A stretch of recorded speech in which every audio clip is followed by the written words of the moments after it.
I've been asked to talk to you this morning about the topic of bereavement. My name is Tong. I'm an ordinary family doctor from Retford in Nottinghamshire. Just want to give you a couple of scriptures which will perhaps set the tone for the kind of thing that we'll be talking about. First of all, Luke 10 and 27, some of the teaching of our Lord. Love your neighbour as yourself. Secondly, Galatians 6:2, carry each other's burdens, and in this way you will fulfill the law of Christ. Now, this is a sensitive area that we're going to be talking about this morning. Death, dying, bereavement, grief, these are sensitive matters. And our emotions this morning here may vary.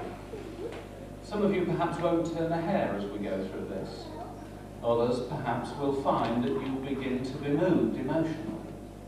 Some of you may even cry. Well, that's all right. Some of you may feel like leaving. Well, you can if you want to. But remember that you're amongst friends. And I want to ask you to be aware of the needs and state of those people round about you. Perhaps someone this morning might just need an arm putting round them, or just a touch on their hand. So just be aware of what's happening to the people sitting next to you. This talk is addressed really to those who are bereaved and those who want to help the bereaved. And I'm aware that, as well as talking to you here, that in some ways I'll be talking to a larger audience, people listening to the tape or seeing the video. And I have them in mind as well, as we go through this. Now, Benjamin Franklin was right when he said that there are two certainties in life: death and taxes. And I have to tell you this morning that you will die. And your parents will die. And your friends, your husband, your wife will die. Your children will die. It's something that eventually we will all have to face. We might not like the thought of it, but it is inevitable. Can I ask those of you who are here, if you have been bereaved, if you've lost a close relative, put your hand up.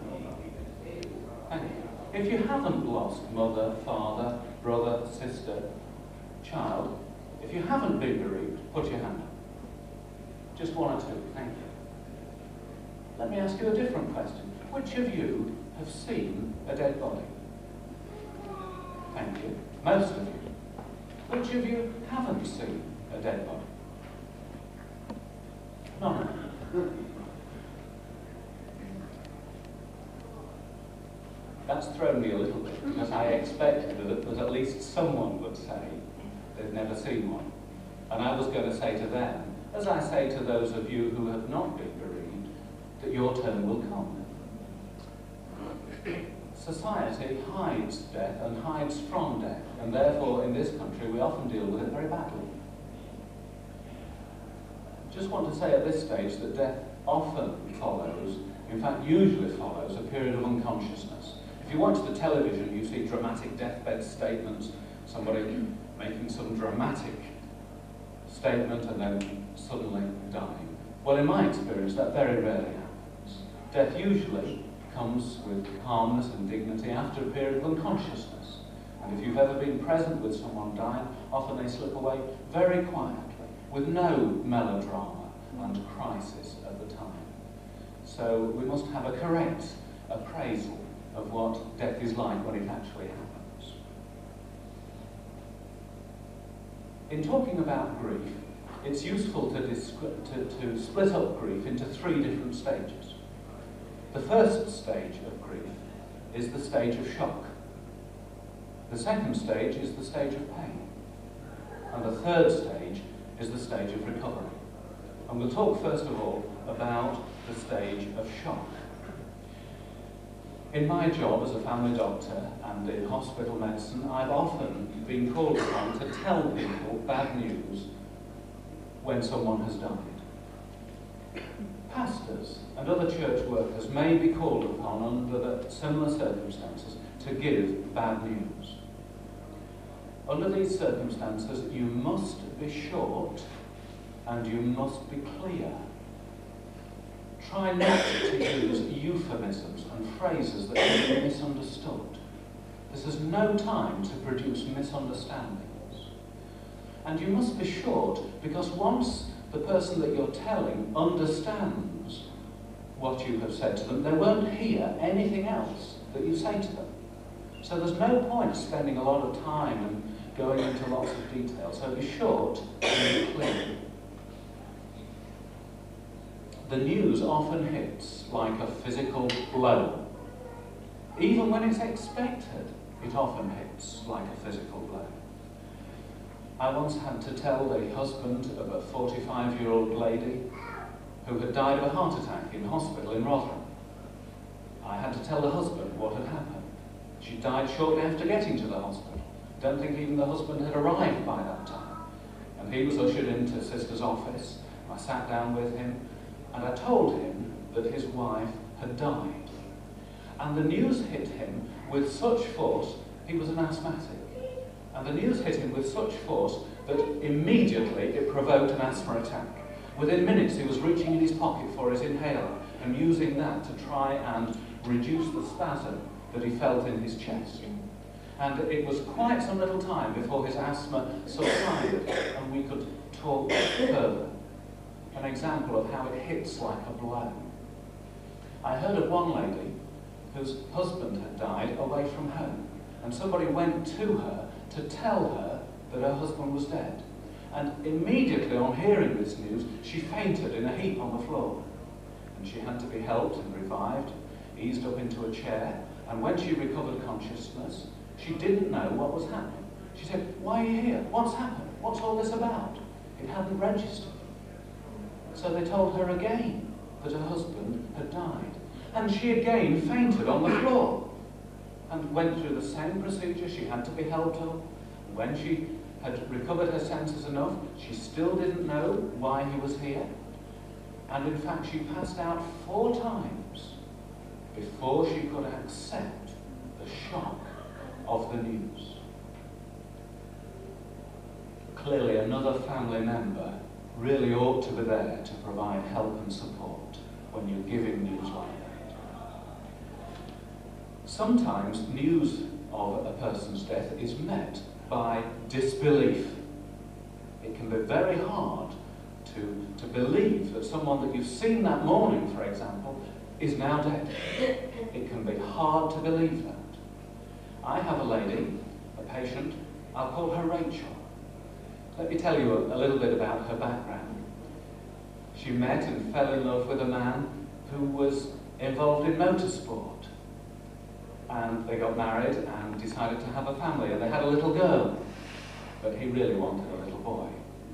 So they tried again. They had another little girl, and he still wanted a boy. So they decided to try again. And they had another little girl, but he wanted a boy. And in fact, they had 5 girls. And then I think he said, well, I'll settle for the girls. And he was driving home late one evening. He'd had a little bit too much to drink. He was with 2 colleagues. He was in a fast car. He was on a country road, travelling at high speed, and his car left the road and hit a tree. And he and his friends were killed outright. And the police had to go and knock her up and tell her what had happened. And she wouldn't believe them. I don't believe that. Not my husband. I saw him yesterday. He's fine. It can't be him. I'm not going to believe what you're telling me. She would not believe it. She said, I'll only believe this if I see his body. Sounds a bit like Thomas in the Bible, doesn't it? And so the police took her to the mortuary in the early hours of the morning so that she could see his body laying on the slab. And it was only then that she would believe that her husband had gone. That was Rachel. I'll come back to her. I've changed these names, by the way. You might have guessed that. Now, when someone dies, there's a lot of sorting out to do. There are financial affairs. There's the will. I've heard it said that where there's a will, there's a relative. And often the relatives come at that time, if not sooner. There are insurances, there are funeral arrangements, there's family to get in touch with, perhaps the other side of the globe. So there's a lot of sorting out to do, and all of that occupies time. And it causes the bereaved one often to be rather busy and taken up with those arrangements. And quite often people say to me when they're in that stage that they seem to be unusually calm. I'm getting through all these arrangements, Doctor, and I don't seem to have any feeling over this. Should I be this calm? Should I be this collected? And I say to them, don't worry, it won't last. Because the full impact is still to come. They're in the stage of shock and disbelief. And this is a time of unpredictable instability because you don't know when the real impact is going to hit home. Often people say, this feels so odd, it can't really be happening to me, this feels like a dream, it's not real, it isn't happening. We call this denial when something is happening and we say it isn't. And of course the impact that the shock of losing someone has is proportional to the closeness of the bond. There are people dying in your hometown today, and it's going to have scarcely any impact on you because you don't know them, you're not close to them. But if someone close dies, the closer they are, the more it will hurt. And so that takes us on to the second stage of grief, which is the stage of pain. Normally the stage of shock lasts 5 or 7 days, something like that. And it's about that time in our society where we bury people, or at any rate we have the funeral, perhaps we have them cremated. The funeral service is a very important thing because it's society's recognition that the person has died. It may well be a thanksgiving for life, but it's a recognition of death. When you see the coffin there and see it being lowered into the ground, or when you see it disappearing through the curtains in the crematorium, there can be no doubt, you can't deny it anymore, that they have actually gone. And so, very often, the act of attending a funeral service helps to bring that stage of shock to an end and gets you into the next stage of grief, which is the stage of pain. And however bad a person feels in the first few days of grief, they're going to feel worse before they feel better. It's only people that have no personal experience of grief that ask them after a few days, are you getting over it? Are you feeling a bit better now? Because it's months before you feel any better. And to start off with, you're going down, you're not coming up. People say to me, should I feel like this? Should I feel this desolate? And I say, yes, you should. And how long will it last for? Well, months. Perhaps a year, perhaps 2 years. What are the features of the stage of pain? Well, the first thing is real pain. Real pain. It may not be physical pain, but it's pain all right. Let me tell you about my second cousin. His name is Sean. And Sean married a girl about his own age, June. And they had 2 young girls, and then they had a young son that they called Jamie. And at the age of 4 months, Jamie died of death.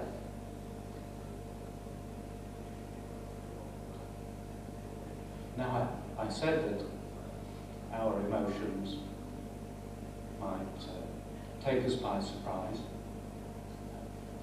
and if I am upset, excuse me.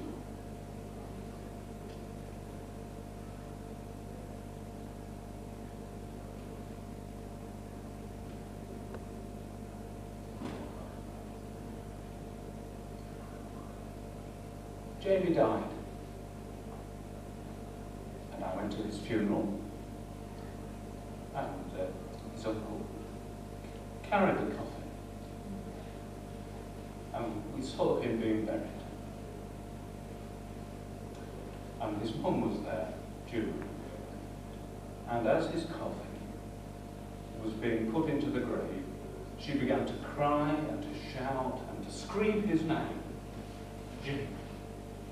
She wanted him back. She was so distraught. Everyone else was so distraught because this little one had gone. And you cannot doubt the pain that that mum felt as her 4-month-old son was being laid in his grave. So you must not underestimate the pain that people feel at a time like this. We've seen on television, haven't we, little James Bolger, the youngster that was abducted in Liverpool, and Jonathan Ball and Timothy Parry's parents, the boys who were killed in the Warrington bomb. You've seen the coverage of the funerals. Have no doubt about the pain that people feel under these circumstances. It is real pain. People also feel an intense sense of loss. They feel very clearly that they've lost something, that something, someone has gone from their lives. Someone who had a place in their life has gone. They feel empty because of that. Let me illustrate it this way. Imagine what it's like to be a spouse, a husband or wife, and to be deserted. To have your life's partner walk out on you and disappear. Well, that's how a bereaved person feels. They feel that someone has gone away from them. They feel a sense of desertion. And this verges, in fact, it doesn't just verge, it includes a large element of selfishness. And I want to put this sensitively because I don't want to offend anyone. But grief is a very selfish process. Your ability to think about other people is very much reduced because you're focusing on your loss, what you have lost. And you don't even think about what the dead person has lost. They have lost life itself. And all you can think of is what you have lost. They've gone away from you. They've been taken away from you. And you've lost them. But there is an element that is very self-centered. And I'm not trying to condemn people for this. I want you to understand it.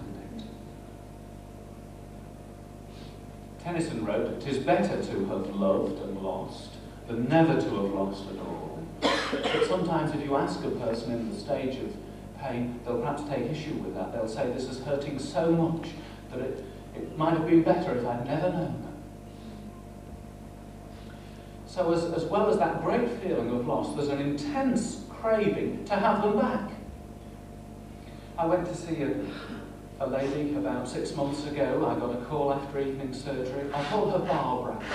And on the telephone I could tell that she was in a great state of distress. She was very distraught, and I went to the house, and she had a blazing row with her stepson. Her first husband had mistreated her and been violent towards her, and she divorced him, and she'd remarried. She'd remarried a man who was a thoroughly nice man, and she'd had about 18 months of wonderful marriage, and then he died suddenly at work, sudden death. He'd had a pulmonary embolism and just died at work. And this was 2 or 3 months after the event that I was called to the house. I'd spoken to her before that. And she'd been drinking a bit, and that had loosened her up, and she was perhaps a little bit more emotional and a little bit disinhibited. We talked at some length, and she put her arms round me, and so I put my arms round her, because physical contact is often good under these circumstances. I have to be a bit careful, because I'd just be kind of thinking, oh, I don't want anybody to think I'm getting up to anything here. It wouldn't have helped her as much as giving her a hug at that time. And she said, "All I want is to wake up in the morning and find him there by my side. That's all I want. And it's what she couldn't have. And I had to say to her, I know that's all you want, and you can't have him back. But she had this intense desire to have him back. And that intense desire can play tricks on you. You can see the person who has died. You can hear them in the next room. Perhaps someone that's had a cough, let us say, or a groan, or made some other kind of noise. And you think, that's him, that's her. Or you can go into a room and see there in the familiar bedside chair the person who has died. Now, this is not a psychic phenomenon requiring exorcism. Nothing needs to be cast out here. This is a psychological phenomenon requiring explanation and reassurance. It's simply that we want someone so much, and they're so familiar to us, that our mind plays tricks on us. And if you ask people who are grieving about this, you'll be surprised at the answers that they give you. I asked one girl, I'll call her Lizzie, if she had seen her mum, because she came to see me upset following her mum's death. And she said, no, I haven't, but my brothers have. And she was very surprised that someone would know that her brothers might have seen her mum who had died. As well as loss and an intense desire to have them back, we often feel great anger when someone dies.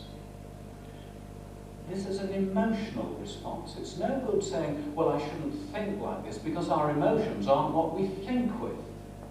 It's what we feel.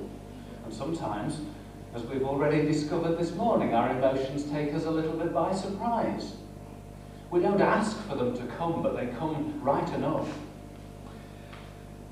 And when someone has died close to you, you can feel as though your world has ended, as though it's the end of your world. And that can make you intensely angry. I read of a lady whose son had died in hospital in the early hours of the morning, and she was at home, she was up early, and the milkman was coming down the street delivering the milk bottles. And she looked out of the window and she saw him, and she was consumed with anger against the milkman. My son has died this morning, and that man's delivering milk bottles. What does he think he's doing? Because, of course, it was hitting her. It had nothing to do with the milkman. It wasn't the milkman's fault, but it was the milkman that the anger was directed towards. 2 or 3 years ago now, I went to see a man whose wife had died at the age of about 26 from cancer, and left him with 2 young children to bring up. And I went about a week after death to see him, and he took me upstairs and showed me the bedroom door. And in the bedroom door was a hole about 8 inches wide, about shoulder height. And I said, how did that get there? And he said, I put my fist through it the other night because he was so angry. He just wanted to release that emotion.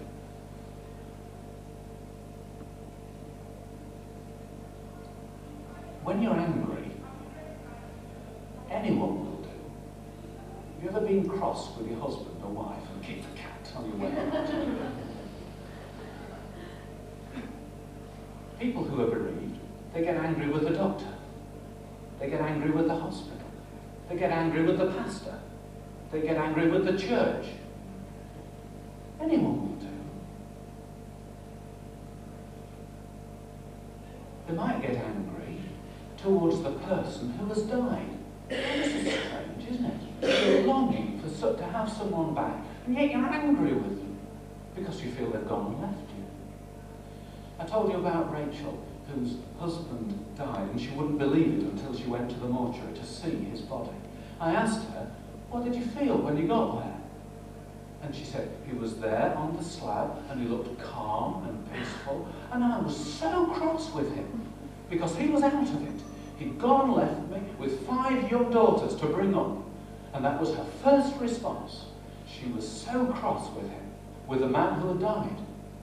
And so it's not at all unusual to feel anger towards the one who is dead. We may, of course, feel angry towards God. I looked in the book room yesterday. I thought I might get a few last-minute tips for this message. And there's a booklet in there called "My Dad's Dead and It's All God's Fault." And we can feel like that. And we needn't repress those feelings. We can do what the psalmist advises us to do, to pour out our complaint before him. God is our loving Father, and he knows what it's like to be in the spot that we are in. And he knows your thoughts. So if you verbalise those thoughts, you're not telling him something new that he didn't realise. He's not going to say, "Gosh, I didn't know she felt like that." He knows what you feel. And if you express yourself to God, he's got broad shoulders. He's not going to stop loving you because you're angry at the time. Because he cares for you. The Bible says, "Cast all your cares on him," all your cares, because he cares for you. And he's not going to stop.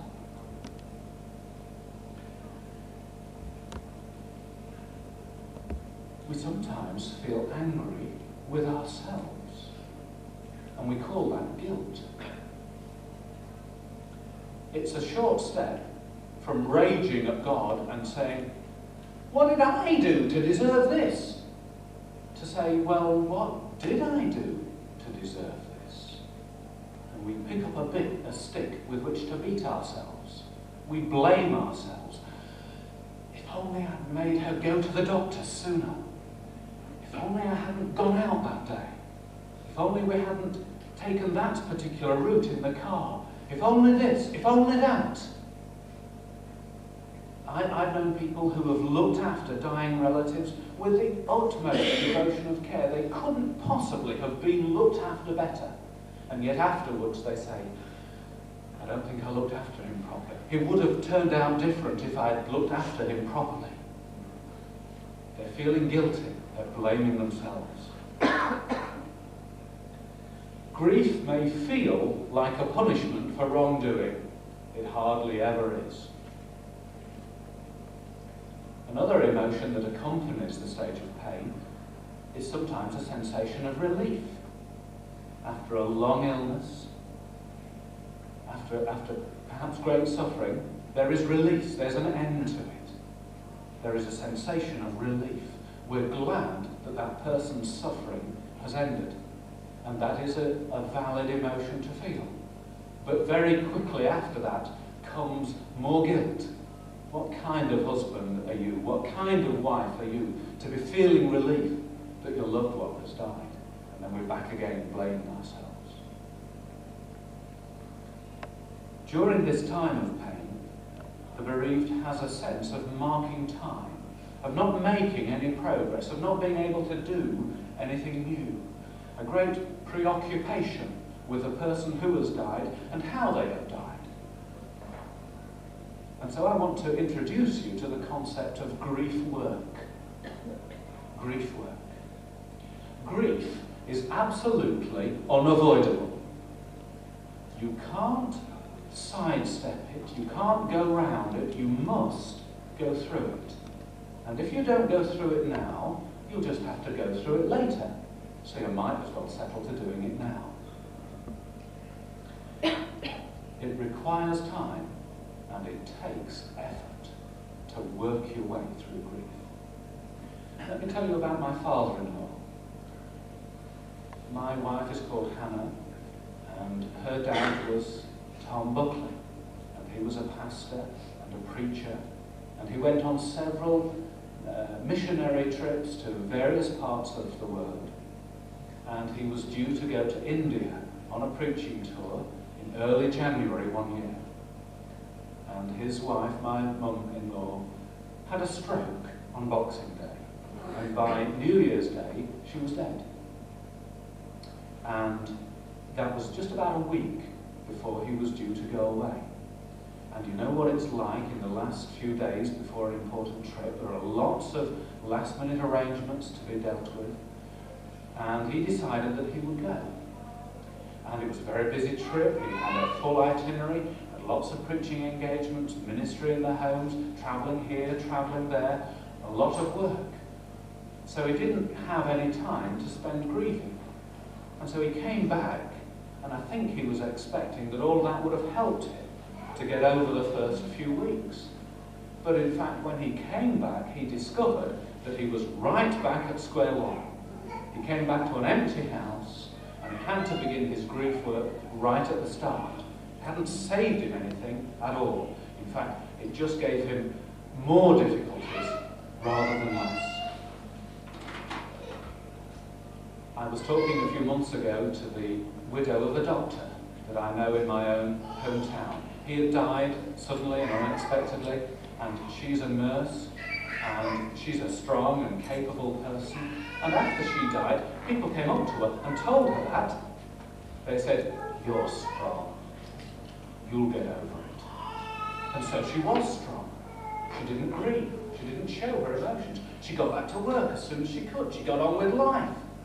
And 6 months later, she told me she was devastated. She was in tears.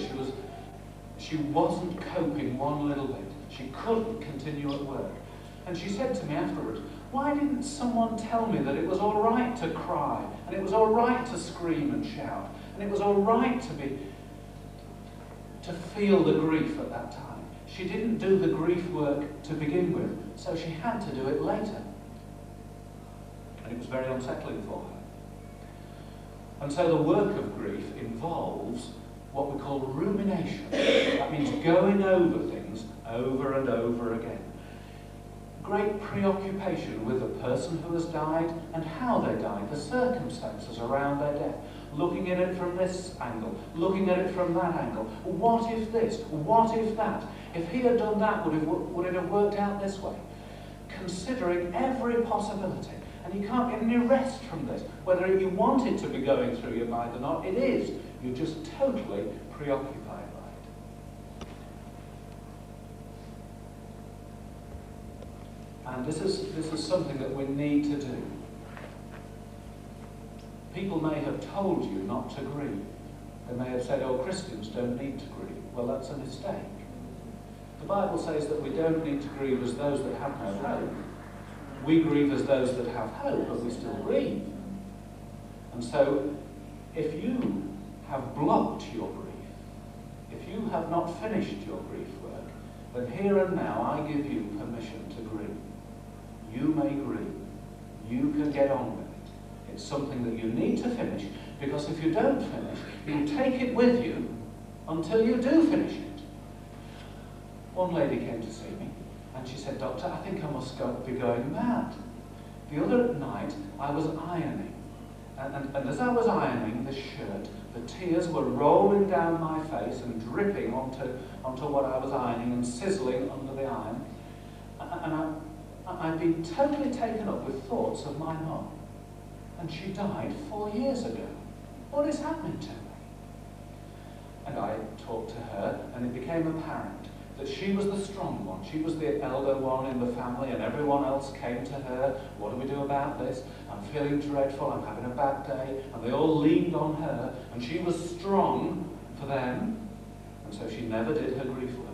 And she carried that unfinished luggage with her for 4 years, until at a time perhaps when her defences were down somewhat, the grief caught up with her. And she went through months of grieving in a delayed grief reaction, which she thought was depression, and is very like depression, and in fact produces depression. But this was blocked and delayed grief, which eventually she had to deal with. And it would have been much better. It would have saved her a lot of pain and anguish if she'd been able to grieve with the others who were grieving at the time. And so that takes us on to the stage of recovery. Gradually, after many months, the bereaved person begins to get some relief from their pain and their distress. Perhaps they get halfway through the morning before they think about the person who has died. and they suddenly realise, I've got this far in the day and haven't thought about her. And then they feel guilty. They feel as though they've been unfaithful for some reason. And then it all comes rushing back. And then gradually, as the days go by, they get more of these episodes of relief from their pain. And so they're passing gradually, slowly, imperceptibly into the stage of recovery. And this can be hard for someone to grasp in the early stages of grief, that they will recover, because they don't feel as though they're going to ever get over it.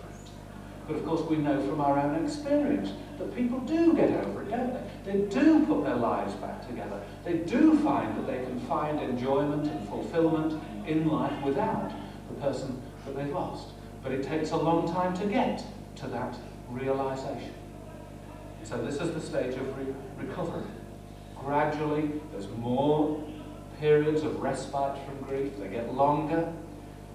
But there are still plenty of little triggers that bring it all back.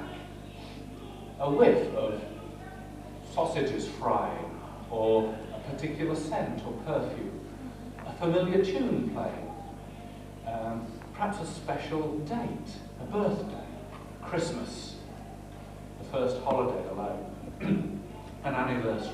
There are lots of things which trigger a recurrence of grief, and you can feel for a little while as though you're right back at square one. You're not right back at square one because you've got an awful lot of grief work under your belt. You're getting there. So if that happens to you, a flashback type of experience of grief, it doesn't mean that you're right back where you started. And so gradually, a bereaved person begins to pick up the pieces of life and to make progress. The pain never goes completely, but it does become tolerable. Now I want to pass on now to the second part of this talk. We've talked about the stages of grief. The stage of shock, the stage of pain, the stage of recovery. Now let's talk about how we can help people who are bereaved. There will be time for questions at the end. And that will include not only questions, but comments. And if you want to disagree with me, you can. That's all right. If you see something from a different point of view, it may be helpful for you to avoid some of your own thoughts. But how can we help? What can we do? What can ordinary people do to help those who are grieving? The first thing is to go. When someone is in trouble, we often feel an intense desire to go. And I want to urge you not to put the lid on that desire. If you feel that you want to go to them, go to them. Please go. Don't say, well, there are other people there, there's family. Don't say, well, I don't know what to say if I go. Don't say, oh, we had words last time we met, I'm not on ever so good books with them. You don't have to stay long. You certainly don't have to say much, but it will mean an awful lot to people if you just go. I heard of one family who were bereaved, and a pastor went to them in the hospital. A youngster had just died, and the pastor felt he ought to go, so he went, and he was struggling in his spirit. He didn't know what to say, and when he got there, he still couldn't think of anything to say, and he just sat with them, and he was getting all churned up inside because he couldn't find any words of reassurance. So he was a wise man. If he didn't know what to say, he didn't say anything. He sat there for half an hour with them, and he didn't say a thing. And then he got up and left because he felt embarrassed. He thought he was no use. He thought it was like a spare part. And months later, the family said, it meant so much to us that you came when we were in our time of need. So that's the first thing. Go. There was a wise Roman scholar called Publilius Cyrus who said something, and the Romans spoke Latin, didn't they? So it helps to believe. So he said this in Latin. He said, bis dat qui quito dat. And that means he gives twice who gives quickly. If you're going to do something, get on with it. So if you feel the urge to go, don't wait until tomorrow or next week. Just get on with it. Just go. When you are bereaved, you find out very quickly who are the people that really care for you. And it may be that the most unexpected people will come to help you. They come up trumps when other people don't. And you find out who cares for you by the people that come to you. You may have a ministry from God, but unless you express it towards your people, you will do them no good. The second little tip, the second little suggestion, I've got 10 of these if you want to count them as we go through, is don't discriminate. Don't say, she's strong. Don't say, he's got a family, they will help him. Don't say, he was a Calvinist. Don't say, they weren't even married. Don't say, but he was gay. Listen, there's grace abounding to the chief of sinners, and you can take a little helping of that grace into a desperate situation. So whatever the circumstances, you go. Thirdly, when you get there, people will say, well, I don't know what to say. You only have to make a very small, simple expression of sympathy. Again, try to be clear. Perhaps we like flowery words, but something very simple. I'm so sorry to hear that you've lost him. I'm so sorry to hear your bad news. That's all you need to say. And then people will respond to that. And you may not talk about the person who's died. You may find that you're talking about other things. And you may think, well, this sounds a bit odd because we're talking trivia. Or you may even find that people want to crack a joke and laugh at a time like that, and you may think it's inappropriate. Well, you must be careful. You shouldn't go in like a comedian. But if grief is still a time when people can have humour and laugh. But express sympathy. Just put something very simple into words. Something that I find helpful often to ask at a time like this is, tell me what happened the day she died. And that often unplugs a whole torrent, a whole stream of emotion from the people who are bereaved. And that's a useful thing to say. When you go, be prepared to feel the pain. I've told you that there is real pain. Be prepared to cry if you need to. If you do cry, your tears will speak more eloquently than the words of sympathy that you have uttered. People will remember that long after they remember whatever it was you said to them.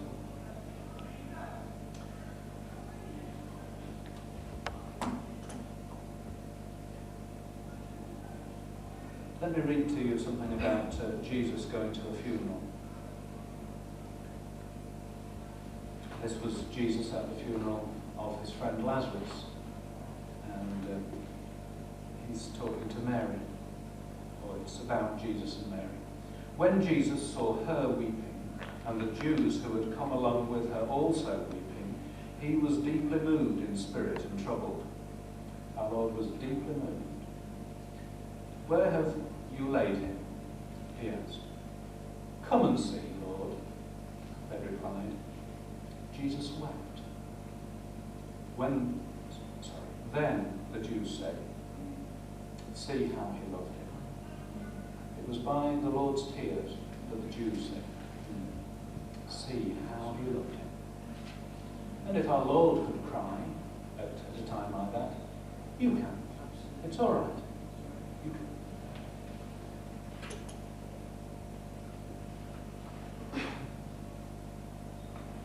Expect after a visit like that to come away feeling washed out.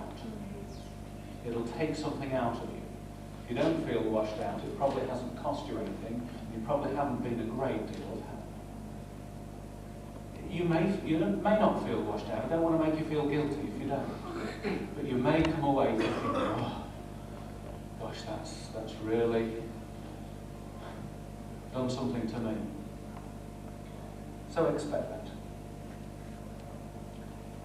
Fifthly, when you go, certainly if you're a pastor or a minister, get your facts straight. Know about practical issues like death certificates and registrars and coroners and funeral arrangements. Because the family needs someone that knows all about that can just say, oh well, here's what you do this and you do that, and just guide them through the practicalities of it all. Know about organisations such as Crews, which can offer long-term counselling for those who need it. Sixthly, go back again. The first point was go, well, go again. Perhaps go several times. Explain to them what's happening. You can tell them about the stages of grief, about shock and pain and recovery. Give them an opportunity to talk about how they're feeling. I've already mentioned this statement. Tell me what happened the day he died. You can say, how did you meet? Tell me about how you got married. And that often releases some grief and emotion that's been building up. Be prepared to soak up some anger. I've already told you that when you're really angry, anybody will do. So it may be that you go and they get ever so cross with you. Well, don't justify yourself. This is no time to try and dot all the I's and cross the T's and try and justify yourself. Be prepared to soak up some of that anger. It's better that you should have it than perhaps other family members should have it. So just accept it, just soak it up. They don't really mean it. They're not going to hold it against you for the rest of your life. They may express feelings of guilt. There are two kinds of guilt. There is false guilt and real guilt. And most of the guilt that you come across in the bereavement situation is false guilt. And you really need to try and assuage that and get rid of it. If someone has looked after their dying wife with great devotion, they may still say to you, I feel I should have done more. And you can say, no. You did everything. You did everything possible that you could have done. I know that they were well looked after. And so you can remedy that false guilt by reassuring them that they are not to blame for what has happened. Just occasionally there may be a little bit of real guilt when people know that they should have conducted themselves differently earlier on. Perhaps a relative who was turned up after death and should have been there earlier and didn't turn up. Well, that perhaps, so there may be real guilt. Well, we know how to deal with real guilt. They can't say sorry to the one who has died. It's too late for that, that's why they feel guilty. But we know one to whom they can say sorry. So we can just gently point them in that direction. To say sorry to God and have that feeling of guilt dealt with by His forgiveness. When you go, you can gently break down denial. People say to me, tell me this isn't happening to me. And I have to say, well, it is happening to you. And I know how much it must hurt you. But don't go along with denial. Gently resist it. I give people 2 items of advice. I say, talk as much as you can about the person who has died. Give each other in the family little clues about this so that they know that you're ready to talk about it. You sometimes see situations where let's say a husband has died and there's a daughter and a wife left in the same household, and if I talk to them individually, the daughter says, I'm being strong for Mum. I'm a bit weepy when I'm by myself, but when I'm with Mum, I'm all right. By that she means she's not weepy. And Mum perhaps says exactly the same thing to you. She says, I'm a bit weepy by myself, but I'm strong when I'm with my daughter. In other words, when they're together, they're not crying, they're not sharing their grief. They're putting a brave face on it, and then they each go to their separate rooms and cry alone. And don't you think it would be better if they put their arms around each other and cried together, and then they would go to the separate rooms and they would go to sleep and have some peace and some rest? We've got to share one another's burdens. And everyone can do that. That's a scriptural principle. And anyone can put that into operation. So I tell people to talk about the one that they have lost. And not to make any important decisions for at least 6 months. Certainly, don't let them move house. Because I've known people who say, there are too many memories in this house, I'm moving. They move in 3 months. And a year down the road, they say, that was the worst decision I made after we lost him. So if they want to move 6 months, a year down the road, that's all right, but not straight away. Again, never minimise the loss that someone is feeling. The bereaved person can do that, but you can't. Don't say to them, oh, we had a good innings. Don't say to them, well, you've been married for 60 years, you can't expect much more. If you lose your wife at age 27, well, society expects you to be devastated. It's no easier at 77, when you're old, to lose a loved one. The fact that people do die when they get old doesn't make the pain of the loss any less. So you shouldn't think, oh, it won't hurt them for some reason. If anything, as you get older, it's perhaps harder to deal with. Don't say to them, you're strong, you'll get over it. Don't say, you're young, there are plenty more fish in the sea.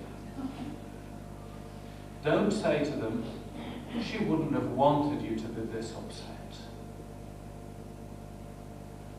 Don't lay that on. Don't say to them, Christians don't need to grieve so, because we've mentioned already that Christians do need to grieve. Listen, the love of God has been shed abroad in our hearts, and Christians have that added capacity to love, which those who do not know the Lord don't understand. And so because Christians can love in a different dimension, they feel loss and separation in a greater dimension. But on top of that, we have a great hope. We have great love, we experience great loss, and we have a great hope. Now, some people have a grief reaction after the loss of a pet. A lady came to see me about a month ago. I'd seen her a month previous, and she was very depressed and morbid, and she didn't tell me why.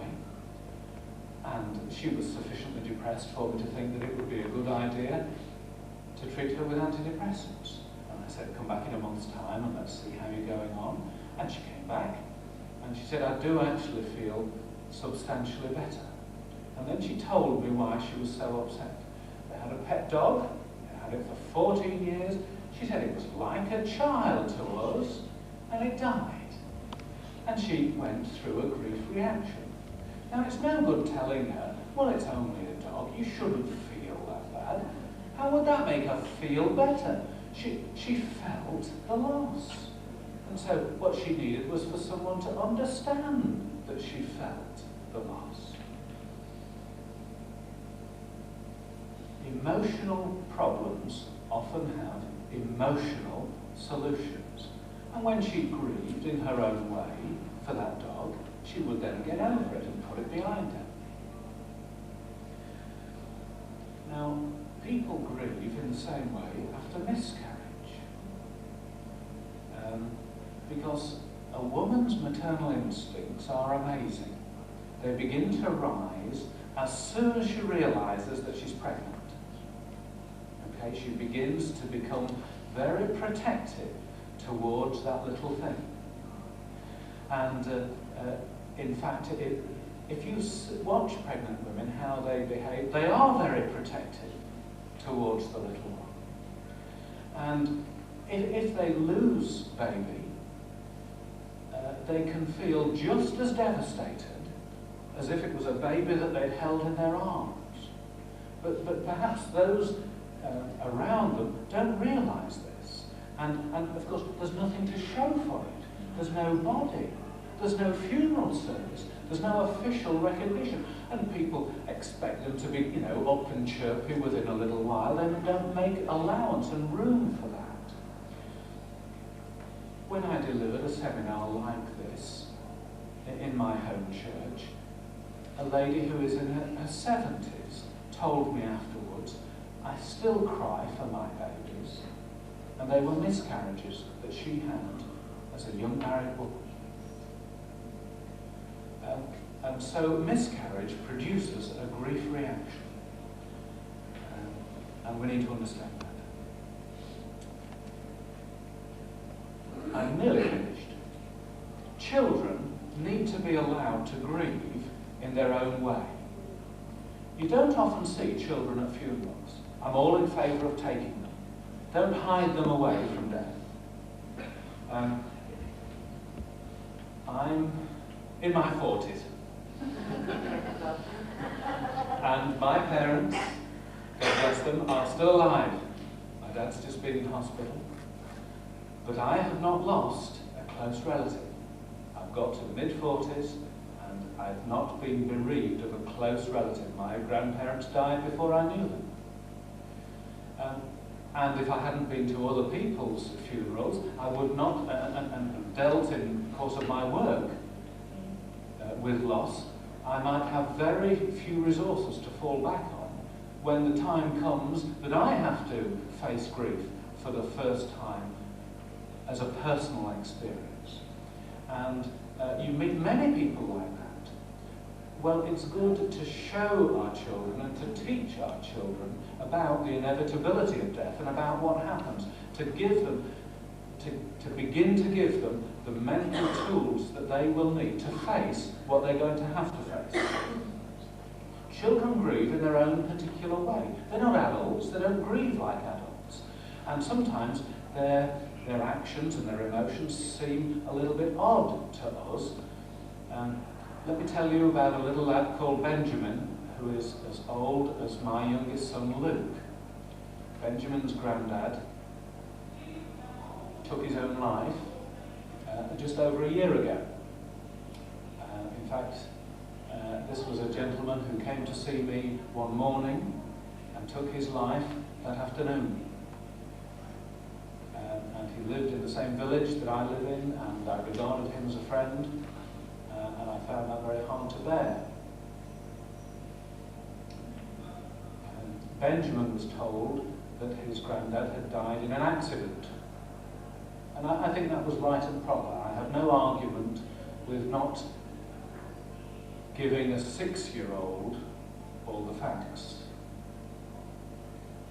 The time will come when he will need to understand what happened to Grandad. But he was told that Grandad had died in an accident.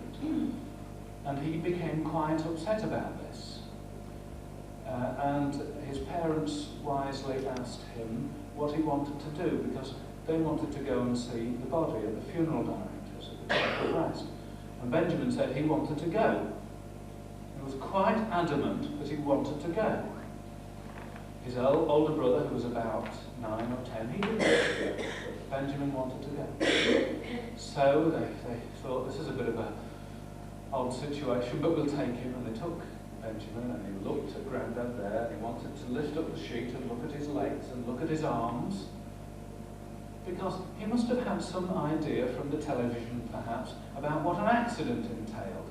And talking to his parents afterwards, we think perhaps he thought that he would be in bits, that he'd been all smashed up, or somehow badly disfigured.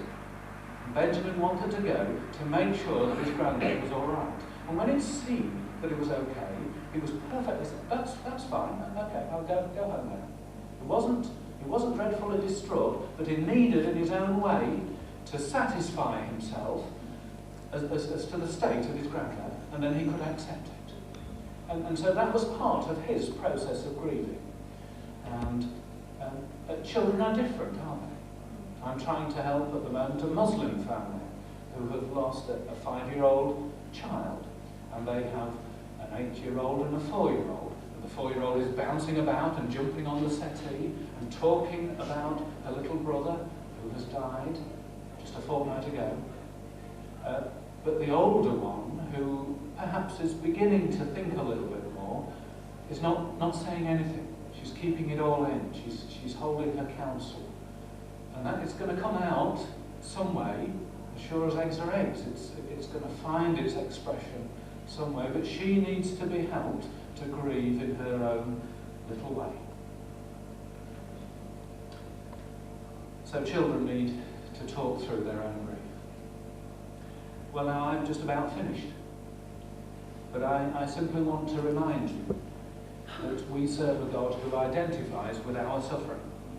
He knows our weaknesses. He feels our pain. He understands what it's like to lose a son.